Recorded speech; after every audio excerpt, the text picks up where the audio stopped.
Buenos días, queridos hermanos. Casi tarde ya. Es una alegría poder estar nuevamente junto a ustedes. Mientras cantábamos alabanzas acá con los hermanos, con la familia, había un mover delicioso, exquisito, que yo notaba que traspasaba las pantallas y podía llegar hasta sus hogares. Damos gracias a Dios por la época en la que estamos viviendo, porque si no fuera por esta tecnología no podríamos alcanzar y llegar a la familia y poder alcanzar con la palabra del Señor y tener comunicación entre los hermanos. Así es que nos complace poder estar nuevamente con ustedes. Estamos todos bien acá en la familia, nadie un pequeño malestar nada más, pero ya está bien. Y así que damos gracias a Dios por eso. Espero cada vez que nos contactábamos con los hermanos por el teléfono, por el WhatsApp, por el internet,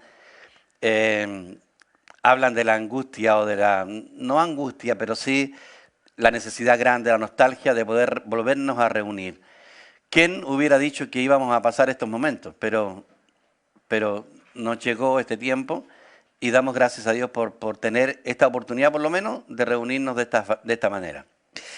Yo quiero compartir una palabra que creo que es la adecuada para este día, que se encuentra en el Salmo 34, el versículo 12, que dice así, es un versículo bastante corto que dice: ¿quién es el hombre que desee vida, que desee muchos días para el bien? La vida que vivimos acá en esta tierra, sin duda, es una asignación temporal. Comparado con la eternidad, el tiempo que vivimos acá es demasiado corto. Es más, en los últimos tiempos en los cuales estamos viviendo, notamos que recién comienza el día y pronto ya llega la noche. Es una cosa impresionante que los días pasan de una manera vertiginosa y no nos damos cuenta. Terminamos el día domingo, ya empieza el lunes y rápidamente ya estamos otra vez listos para el otro fin de semana. Es así, estamos viviendo en esa época. Todos sabemos, no entendemos la razón, pero estamos viviendo acá. Sin duda, todos los hombres, alguien me preguntaba, ¿es Dios el que designa nuestros días? Y la verdad es que es Dios el que designa nuestros días. Él sabe cuánto vamos a vivir en la tierra. Sin embargo, a pesar de eso, hay dos observaciones que podemos ver. Primero, puede Dios alargarnos los días, como también puede ser acortado. Siempre he pensado que la mayor parte de la gente vive menos tiempo de lo que Dios había designado para cada persona. Sin embargo, también existe la posibilidad de alargar los días, depende de la forma en cómo vivamos. Lo digo porque en Deuteronomio 30:20, hay otros versículos más, pero yo tomé este nada más. Amando a Jehová tu Dios, atendiendo a su voz y siguiéndole a Él, porque Él es vida para ti y prolongación de tus días, a fin de que habites sobre la tierra que juró Jehová a tus padres, Abraham, Isaac y Jacob, que les había de dar. Habla aquí de una prolongación de los días que vivimos aquí en la tierra. ¿Por qué es importante la prolongación de los días aquí en la tierra? Es importante para los hijos de Dios por una buena razón. Una de ellas es que mientras más vivimos aquí en la tierra, mayor posibilidad tenemos de crecer en vida para llegar a cabo el cumplimiento del propósito divino. Las personas que no conocen a Dios no pueden entender lo que voy a decir, pero Dios está formando o edificando a un nuevo hombre corporativo, quien será la expresión de Dios en el universo. O sea, la meta de Dios con tu vida es aniquilar tu vida natural para edificar el nuevo hombre en tu vida, a fin de que todos lleguemos al propósito deseado por Dios, a un varón perfecto, a la estatura de la plenitud de Cristo. Por lo tanto, los días en esta tierra son demasiado importantes. Obviamente, hay muchas etapas de la vida, tal como Juan Carlos decía. La vida tal vez aquí no es para disfrutarla. O sea, esta vida no está hecha para disfrutarla, si bien es cierto que hay momentos en que disfrutamos la vida y el gozo que experimentamos, el amar a Dios, el servir a Dios. Por ejemplo, en esta pequeña comunión de alabanza que teníamos recién, se notaba una presencia de Dios muy especial que yo notaba que traspasaba las pantallas y llegaba hasta sus hogares. Y de hecho hay algunos hermanos que escribían donde el poder de Dios, la gracia de Dios se movía en medio de nosotros. Y eso para nosotros es un motivo de gran alegría, de gran gozo, el saber que el motivo y la razón de nuestro gozo y de nuestra alegría se encuentra en la persona que habita dentro de todo aquel que ha conocido al Señor Jesucristo. Y ese gozo es permanente, aunque hay momentos de gran dificultad y de aflicción que son los que nos permiten crecer en vida. Nadie está libre de esto. Job decía, por ejemplo, a pesar de que él era un hombre de Dios, él pasó por mucho sufrimiento, ya todos conocemos lo que vivió Job, y él decía en Job 29:2, ¿quién me volviese como en los días pasados, como en los días que Dios me guardaba? Él estaba viviendo tiempos indecibles, no tenía la palabra, tal vez no tenía la revelación que hoy día podemos contar a través de la palabra, de que los sufrimientos que Dios permite para nuestra vida no tienen ninguna otra finalidad que llevarnos a menospreciar nuestra vida natural y a apropiarnos de la vida divina y a depender completamente de Él. O sea, este es un mundo apropiado. Esta vida, no hay otra etapa en la vida que sea tan apropiada para crecimiento en vida como esta vida. Porque estamos rodeados de aflicciones. El Señor mismo Jesús dijo que esta es una vida de aflicción. Todos tenemos aflicciones de diferente índole, pero llevan una sola meta, que el Señor pueda abrirse paso en nuestra vida y llegar a formar el nuevo hombre corporativo en todos los hijos de Dios.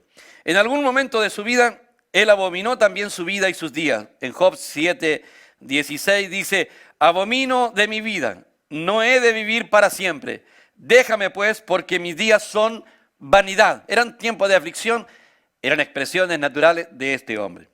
Sin embargo, durante todos los días que Dios nos ha dado en esta tierra, que pueden ser muchos como pueden ser pocos, esperamos que sean muchos años.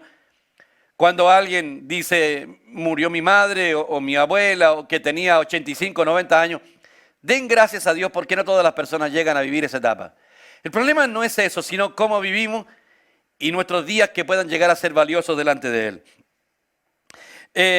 En el Salmo 90:12 dice, enséñanos de tal modo a contar nuestros días que traigamos al corazón sabiduría. Lo que está hablando aquí, que la razón que se puede contar, porque en la evaluación de Dios, según la perspectiva de Dios, no todos los días son valiosos delante de Él.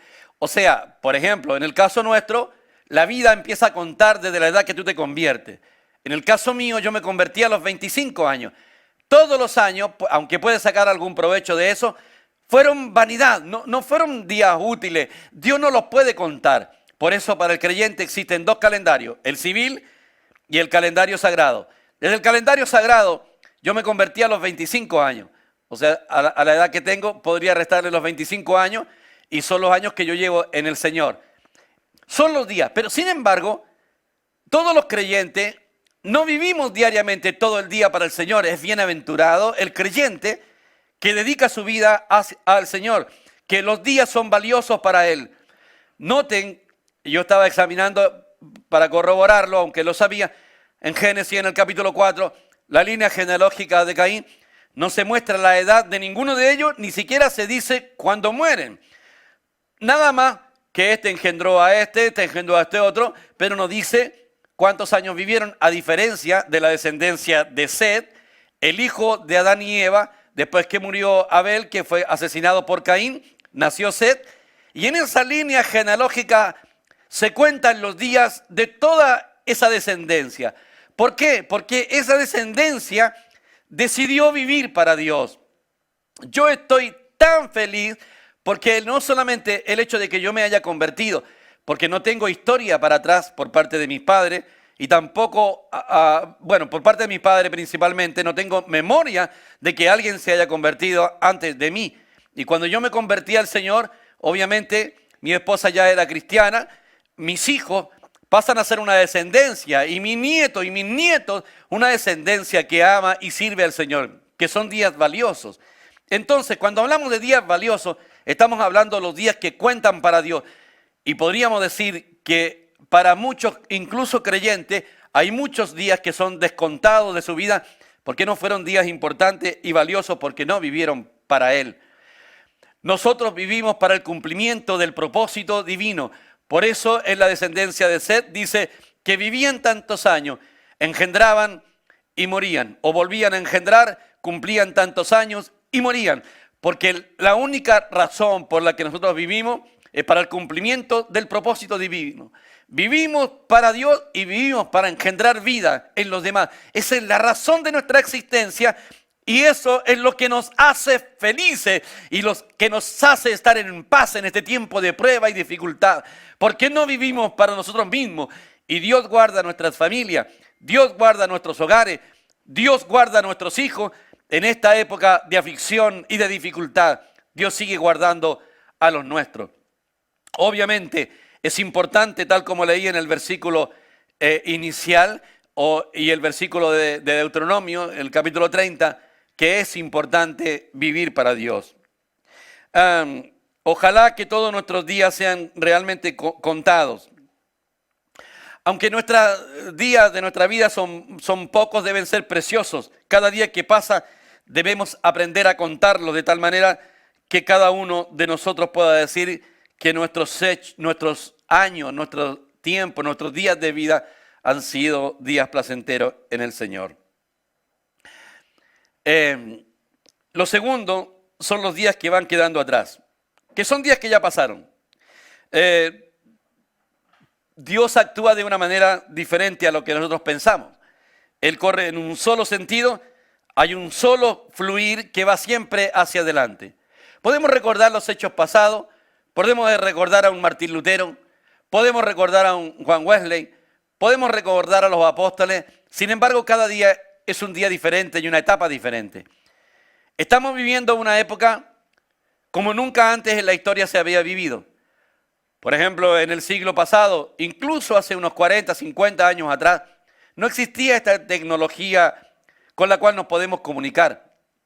Y estoy tan feliz de saber que los hermanos de nuestra iglesia, creyentes de todas partes en realidad, tienen comunicación para hablar de la palabra. Ayer hablaba una joven diciendo que le gustaba reencontrarse y buscar del Señor. Comunícate con los hermanos por medio de la tecnología y trata de nutrirte.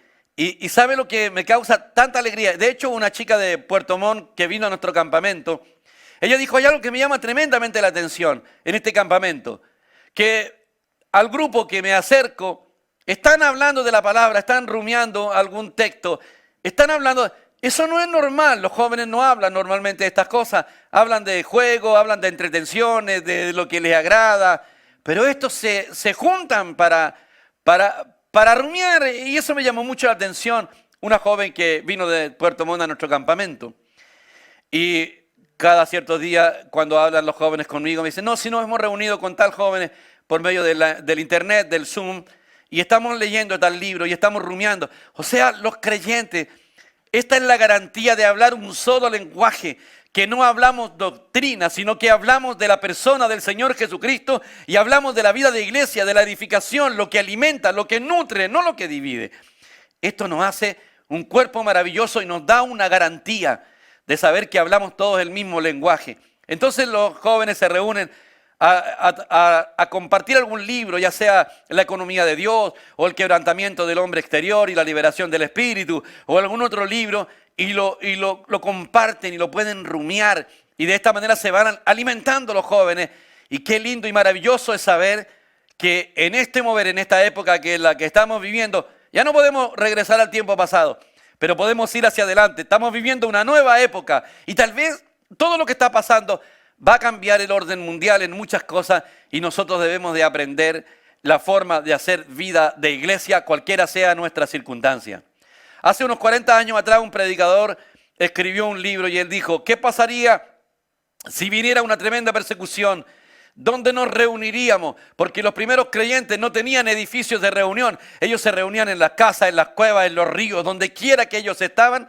Ellos se aprendían a reunir y alimentarse y a mantenerse vivos. Porque la vida, la semilla de resurrección que ha sido sembrada en nuestro interior, nada la puede opacar, nada la puede matar, nada la puede hacer morir. Esta vida de resurrección prevalece Y el hambre que viene desde nuestro interior, es producida por el Cristo que mora dentro de nosotros. Por lo tanto, nadie puede morirse de hambre. Cuando un creyente me está diciendo, tengo miedo a descarriarme, yo digo, no pienses en que basta descarriarte. Piensa en lo difícil si es que puedes realmente descarriarte. Y cuando empiezas a pensar que no puedes vivir sin Dios, es cuando te das cuenta de lo que Dios significa para tu vida. No nos debemos de aferrar al pasado, vamos hacia adelante. Segundo, en el presente. Tercero, en el presente, ¿qué forma vivimos nuestros días? En el libro de 2 de Corintios 5:7 dice, porque por fe andamos, no por vista. ¿Qué es vivir por fe? Vivir por fe, tal como dice el libro de Hebreos, es la certeza de lo que se espera y la convicción de lo que no vemos. Si yo pudiera añadirle algo a esto, podría decir, es la certeza de lo que no vemos y lo que no sentimos. Porque la fe no es un sentimiento, es una convicción clara y cierta de que Dios está conmigo, de que yo no estoy solo. Como dijo Elías en una ocasión, me he quedado solo y el Señor le dijo, no estás solo, aún tengo 7,000 que no han doblado sus rodillas ante Baal. Donde quiera que vayamos hay un grupo de creyentes que invoca el nombre del Señor. Me gustó porque habla de Set, de su descendencia, de su genealogía, que los hombres empezaron a invocar el nombre del Señor. ¿Quién invoca el nombre del Señor? Aquel que se siente débil y frágil, aquel que siente la necesidad de Dios, que sabe que sin Dios no puede vivir, es aquel que aprende a invocar el nombre del Señor. Y yo estoy contento a que a pesar de la etapa en que estamos viviendo, los hermanos claman por la vida de iglesia y claman por que el Señor esté presente cada día en sus vidas y en sus hogares. No habíamos hecho nunca una reunión en este hogar que llevábamos a cabo como 6 meses, pero yo decía, Señor, que todo este lugar se llene de tu presencia, que alcance a los vecinos, a las familias en este lugar donde nosotros vivimos ahora. Señor, el vecino de al frente se ha abierto su verdulería, su almacén, él va a escuchar que aquí estamos cantando al Señor. Y estoy feliz de saber que hay muchos hogares y lugares donde al Señor se está invocando y se está alabando, y que la gente sepa que allí amamos a la persona del Señor Jesucristo, que confiamos en Él, que invocamos su nombre, que a pesar de lo que estamos viviendo, estamos seguros y confiados en su persona. Dependiendo entonces de nuestra vida, no debemos jamás de andar por un sentimiento, porque en los tiempos de dificultad, los días de alegría, de gozo, tienden a esconderse en los tiempos de aflicción. Y estamos viviendo momentos difíciles que pueden ser muy afligidos para algunos y para otros. Es probable que algunos hermanos estén pasando por problemas de situación económica y aflicciones, han perdido sus trabajos, pero sabemos y confiamos que la fe no se mueve por el sentimiento y que Dios siempre está detrás de un problema, que a veces una escasez nada más es una bendición que viene disfrazada de escasez, donde vamos a experimentar al Señor de una manera diferente y especial.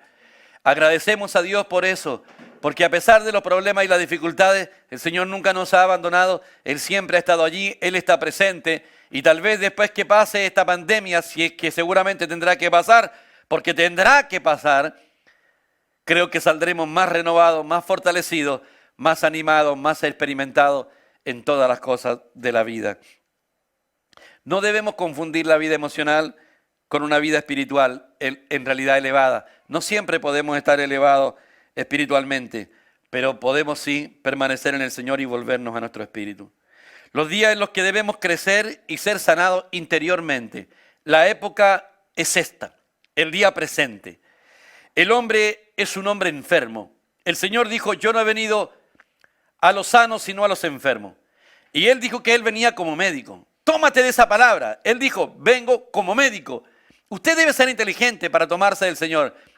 No solamente hablamos de sanidades físicas, porque el hombre lleva muchas enfermedades. El hombre natural es un hombre que vive independiente de Dios, pero que a la vez es un hombre enfermo, que hay muchas cosas en su vida que no están sanadas en el interior, que deben ser sanadas. Sé que es progresivo, sé que vamos paso a paso siendo sanados, pero la vida que quiere ser útil en las manos de Dios y que desea crecer, debe aprovechar este tiempo y cualquier situación y circunstancia para crecer en vida. Hay muchas cosas en nuestra vida que nos dañan. Por ejemplo, si el creyente desea ser útil en las manos de Dios, debe crecer y ser sanado, porque el impedimento soy yo. No, nada más puede impedir el mover y el poder de Dios que yo. Soy yo el que limito a Dios. Es la iglesia la que limita el poder de Dios. Cuando Cristo estaba aquí en la tierra, nada lo limitaba. Cuando Cristo estaba aquí en la tierra, Dios seguía siendo todopoderoso, pero tenía que pasar por el canal de la persona del Señor Jesús. Y el Señor Jesús nunca limitó al Padre. Todo lo que el Padre quiso hacer por medio del Hijo, lo pudo lograr. Él no había problema de resucitar muertos, de sanar enfermos, de hacer todo lo que hizo, de predicar, de multiplicar los panes, de multiplicar los peces y darle tanta comida a la gente. Más de 20,000 personas se alimentaron con 5 panes y con 2 pececillos. 2 pececillos y 5 panes se alimentaron multitudes. ¿Cuál es la razón? Cristo nunca limitó. Pero hoy día la iglesia es una iglesia en la época en que está siendo sanada interiormente para que sea un canal de bendición y pueda alcanzar a muchas personas. Por ejemplo, hay muchas cosas que dañan nuestra vida y que no impiden crecer y que Dios se exprese, porque el poder de Dios se va a expresar en la medida que la iglesia y el creyente sean sanadas. Hay muchas cosas que dañan nuestra vida y esta es la época de ser sanada. Por ejemplo, hay rencores en el interior del ser humano. Esta es la época en que debemos de ser sanados. No debemos guardar rencor a las personas, podemos molestarnos un momento, herirnos un momento, pero jamás debemos permitir que estas cosas se transformen en rencores. Esta es la época para ser sanados. Todo lo que está a nuestro alrededor, Dios lo usa para exponernos y para permitir que Cristo sea el que viva en nosotros. Quítale el poder que tiene muchas cosas sobre tu vida. Deja de prestarle atención. Cuando le prestamos atención a algo, ¿por qué viene el rencor? El problema tal vez ya pasó hace mucho rato. Son los pensamientos, los recuerdos del daño que te hicieron, los que te mantienen el resentimiento vivo. Quítale el poder, quítale la atención, quítale la vista y empieza a mirar hacia adelante. Pablo dice, olvidando ciertamente lo que queda atrás y extendiéndome a lo que está delante. Hay muchos traumas. Hay temores en la vida del creyente. Y hay traumas que vienen de la infancia. Debes trabajar en ello. El libro de Cantar, si no me equivoco, el capítulo 2, verso 15, y si no fuera eso, está en Cantares, dice, cazando las zorras pequeñas que echan a perder las viñas. ¿Qué es esto? Son pequeñas cosas como las que acabo de mencionar, como el rencor, como el temor, como el trauma. No las puedo quitar yo. Y Él tampoco quiere que yo las quite. Él quiere que hagamos esto en conjunto. Cazándonos las zorras significa que yo y Él trabajamos juntos para vencer estas cosas que están en nuestro interior. Y que la mejor manera de vencerlas es disfrutando en la mesa del Señor su persona, olvidando lo que queda atrás, porque lo mejor siempre está por venir. Hay temores y complejos de inferioridad. Eso es un daño que debemos de aprender a vencer. Saúl, dice la Escritura, que él era pequeño ante sus propios ojos, porque tenía su estima basada en valores externos. Él dijo, yo pertenezco a la familia más pequeña, al hogar más pequeño, la tribu más pequeña. Él tenía sus ojos puestos en sí mismo. Los complejos de inferioridad, ¿de dónde vinieron? Vinieron de la caída. Cuando el hombre comió del árbol de la ciencia del bien y del mal, sus ojos se volvieron hacia sí mismo. Si ves que tienes muchas virtudes, te vuelves orgulloso. Y si ves que tienes muchas cosas, falencias exteriores, te vuelves acomplejado. La clave está en mirar al Señor, saber quién soy yo delante de Él, saber quién es Él para mi vida, lo que Dios significa. Esto fue lo que vivió y experimentó David cuando no le importó que sus padres lo menospreciaran y sus padres lo rechazaran, no lo invitaran a la comida. Él no le afectaron esas cosas, que fue lo que dijo David, no le afectó en nada, no tuvo ningún problema.